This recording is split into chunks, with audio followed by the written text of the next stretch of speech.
Where's all the ice with all the platinum under that? PUA is over, I don't think it's coming back. Now niggas jacking cars, they just trying to run it back. Nigga 2030 large, how the fuck you fumble that? It's the guy Gioli, repping Gioli.com, and today we're gonna get into a series that I started that I didn't want to start because I felt like maybe it was some hater shit. Like, I don't like to do shit that's like kind of negative, but it's really not in a negative fashion. Like, it's not intentionally negative. You get what I'm saying? It could just come off as negative. And that's, what am I calling this series? What they should have asked. Yeah, let's do that. What they should have asked. Cause sometimes I'll be looking at interviews and I'll be like, damn, why didn't I ask this person? And it's like, okay, if this get out there, maybe next time they could actually ask the person, you know, these questions, or the next person that see them can ask them these questions. So, you know, if this becomes a popular series, then, you know, people can look to this so that when the artists are still making their rounds, they can still get them the questions that were not asked, you know. So that's the energy we putting out with it. So, Benny the Butcher on Drink Champs. I feel like, first and foremost, he could have asked more about the 38 Special relationship, you know what I mean? And also with TCF, because if you don't know, Benny was signed to TCF, which is 38 Special's label, and you know, they was doing their thing. I mean, he also had BSF, so it was a lot of like intertwined shit. He could have kind of got into the timeline of things, you get what I'm saying? Benny could have had, Benny himself, I'm not blaming NORE for this, but Benny himself could have had Armani and 38 Special just come sit with him for like the last, whatever, 10 minutes, you know what I mean? Just to say what they got going on. 38 Special is a legend in his own right. You get what I'm saying? Armani Caesar is putting in her work now, but 38 Special is a nigga who could probably be up there in, you know, 1 or 2 years. So, definitely could have asked about India, Benny's significant other's partner. I don't know if they married or fiance, something like that. But India is a big part of his story. He rap about India a lot. You know, India held him down infamously through some hardships, and they still together. And it's a beautiful story because NORE asks about people's relationships all the time, and he's interested in that type of thing. So, you know, just to get the full picture of who Benny is, it will help if we know, like, you know, the person who holding him down and what they mean, and just get into a little bit of that. You know, if you want to give somebody their flowers, just to paint a full picture of who they actually are. You know, that's a big part of his story is India. So, they could have went into his earlier work. Like, they mentioned Tana Talk 2, and that was 2005. And that's cool. But, like, you gotta say, like, you can't let him mention that Tana Talk 2 was 2005 and Tana Talk 3 was 2018. That's 13 years. And that was part 2. So, Benny been putting out tapes since, like, fucking 01, 02. You get what I'm saying? Some shit like that, early 2000s. Just popped off 18 years later. Like, that's a story you gotta get into. Like, you can't really just gloss over that. Like, what was happening within this 13 years between Tana Talk 2 and 3, and what happened before Tana Talk 2? Like, that, I think that was a missed opportunity. They didn't get into the top 5 talk with Benny. Once again, I feel like they always get into the top 5 talk with everybody, like NORE, like, but he ain't really challenged Benny on the top 5 talk. I'd have been interested to hear Benny's top 5, you know, something that got to do with rap. Buffalo culture, I feel like that's a big part of Benny's story. Like I said, while we're giving somebody their flowers, let's dig into, like, what Buffalo is. Because, you know, Buffalo ain't upstate.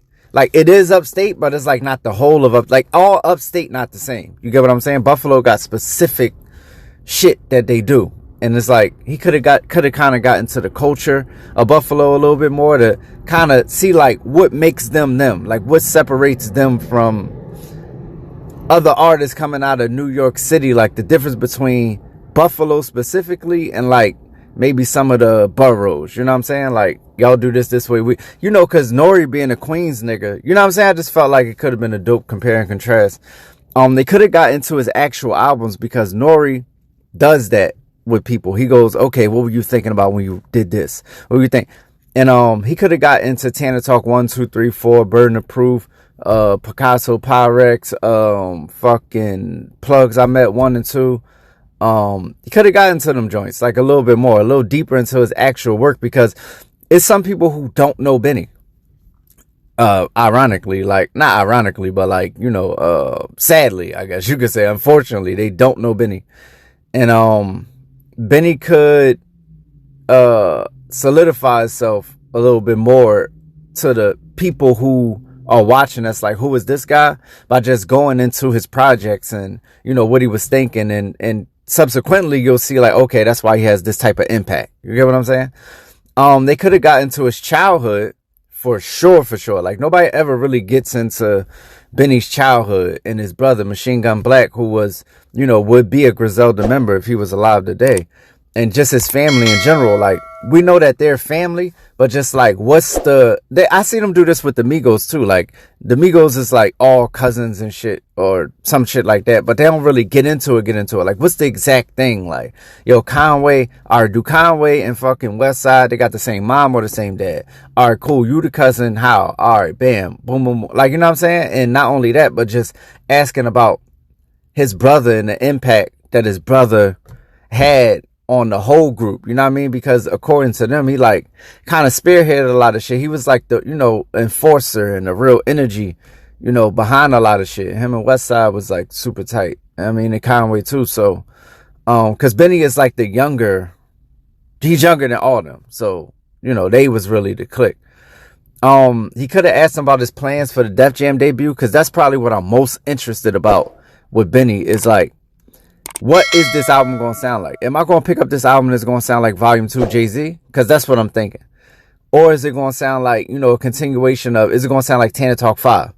Is it going to sound like, more Burden of Proof Lane? Is it going to sound like Plugs I Met? Like, is it going to be a whole different direction? Who would you collaborate with? Like, just kind of like that. He kind of asked him about the producers, but he ain't really get into like, what are you coming with? What's the sound? Is your Def Jam debut going to be grimy as shit? You know what I mean? It's basically what I want to know. Is this shit going to be mixtape Benny?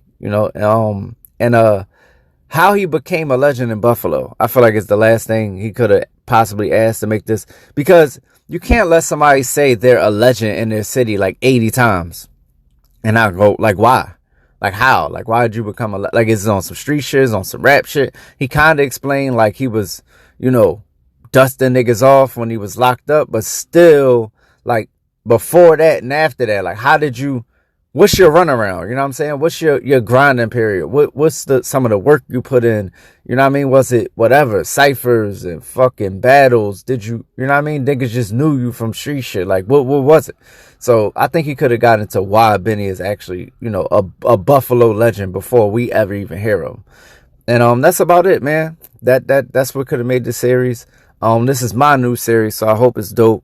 I hope it's like thought provoking, and I hope that it gets to the people that are doing these interviews so that they can, really get into just having these classics. You know what I mean? I want everybody to have a classic. So, and when I start doing these motherfuckers, everything gonna be a classic. That's a fact. I got some interviews coming up, but that's neither here nor there. It's the guy Gioli repping Gioli.com, and I'm ready to end this thing, but okay, here's the button. I'm out. Yeah, and self-esteem is at an all-time low. The people feel without the filters, they ain't got that glow. And everybody think everybody doing better than them, but they fake when it's time to define better again,